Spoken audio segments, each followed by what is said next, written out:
particular that took 6 months, and I was especially passionate about this because Reynolds is a low-income school district outside of Portland.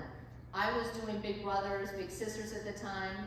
I've been doing about 10 years with the same little sis named Sierra, and she went to Reynolds, was going into Reynolds. And she had so much trouble in school.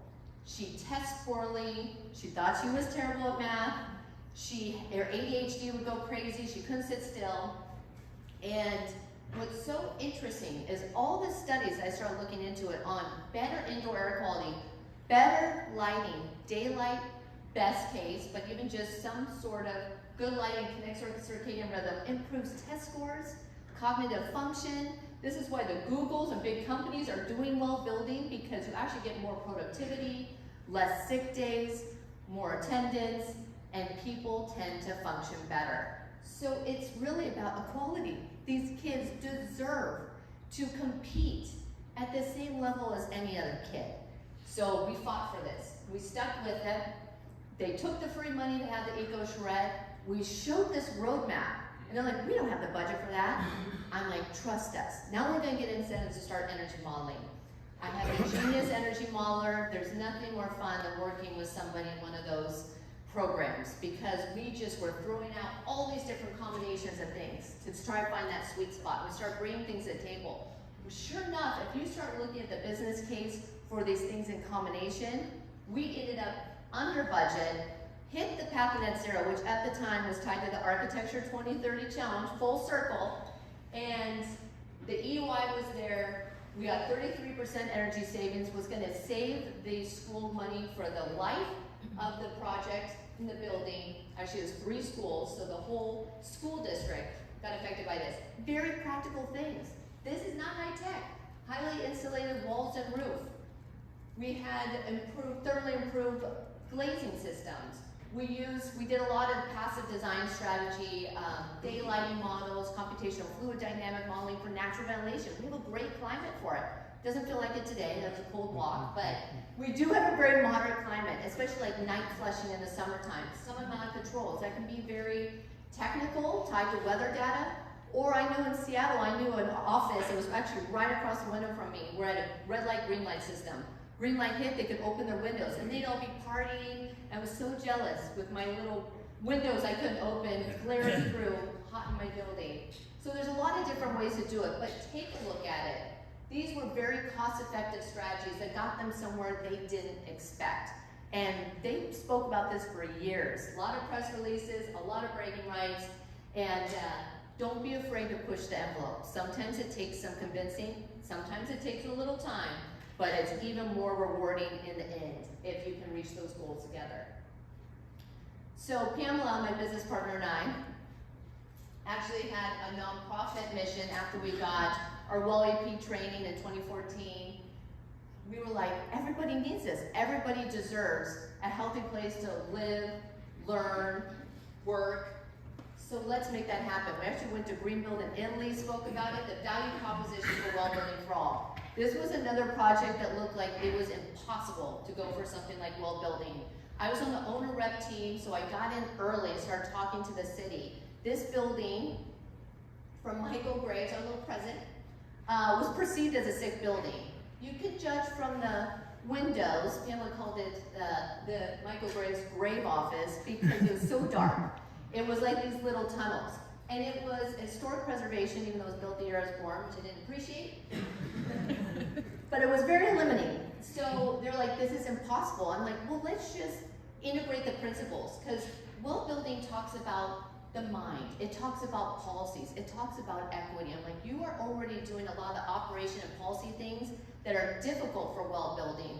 So let's just use the other things as design guidelines. Well, sure enough, we couldn't change the windows. We brought in more daylight, but we also used circadian rhythm LEDs to kind of fake the daylight system. So it had the same effect on the body. We brought in better air quality. Also, people wanted to come to work after going through this process, and they are going for one of the first municipal buildings to achieve well at the time. And once again, thought it was impossible, and now they achieved something they didn't think it was possible. And the synergy with LEED, LEED Platinum Well, all under budget because it was integrated from the beginning. So sustainability for all, you're catching a theme. We're very much about sustainability, social equity.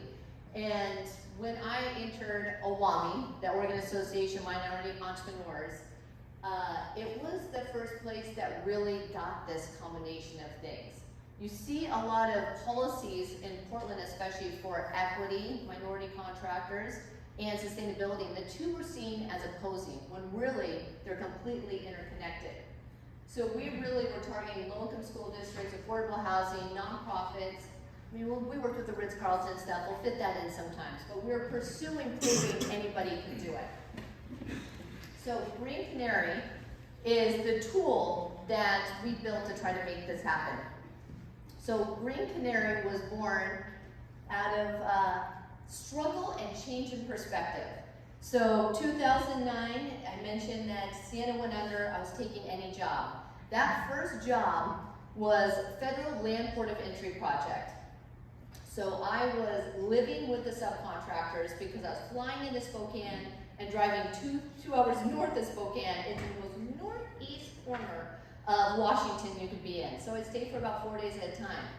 So it was just me and the subcontractors waking up in the morning, dodging moose. I mean, I'm like, where am I? And they ran from me. I was the lead police, I was the yuppie from Portland. They were not interested in anything I had to say, but I was hired by the contractor. And I was like, oh boy, I better figure this out, because coming from architecture, I'm like, why don't they get these forms? What's so hard about these lead forms? It's so straightforward. Well, I realized I was speaking a different language and didn't even realize it. And that's an important part of equity, is speaking the same language. So I started to listen. I shadowed the whole job trailer. What's the superintendent do? What's these master submittal logs? Found out they are efficiency experts. They're documentation experts. Way better than anything I'd seen in architecture. They just thought this was outside. They were gonna put this in a box, shove it away to the end, and deal with it then. And I was like, no, we're not gonna hit our goals. The feds had just mandated leave. You've gotta integrate this and think about it all the way through, but I had to show them how. So build calculators into the master submittal logs. And this is where I found out that the trades were my best teachers. If you wanna know about how to make low carbon concrete, talk to the concrete experts. If you want to learn about the most sustainable products, talk to the trades that do that every day. But you've got to teach them the right questions to ask.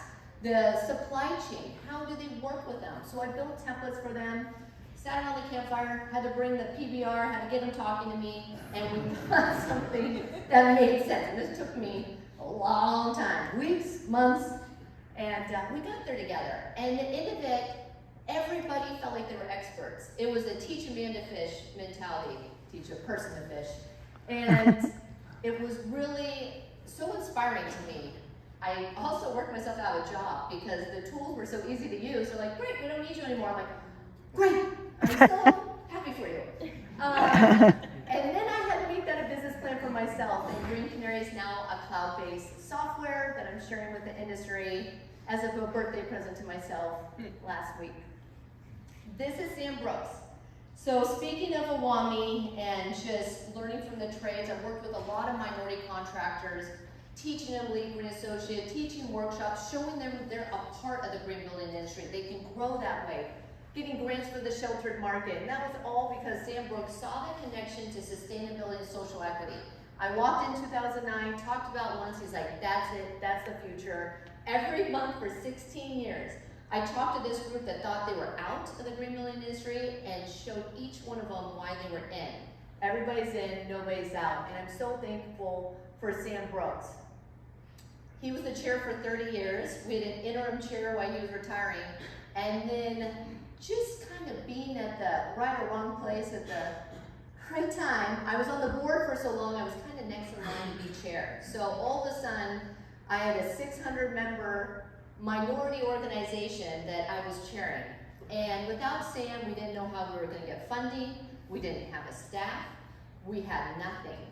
And it was because of the heart of that organization we stayed alive. I wasn't an expert in running a nonprofit. In fact, I had 2 small children and 2 small businesses I was trying to keep running, and I was trying to keep this organization alive. And I just have to say, it was all about relationships. It was all about connecting to people about like, we can't let this organization go away. It is too important. And everybody agreed. And we got about 100 people to every meeting to this day, I'm so happy to say, at 7:30 in the morning on Fridays to come and talk about equity and listen to each other and connect with each other and build businesses together. And everybody there feels like Owami is really the heart of their business. And we actually built a software platform about how small businesses can interconnect and partner to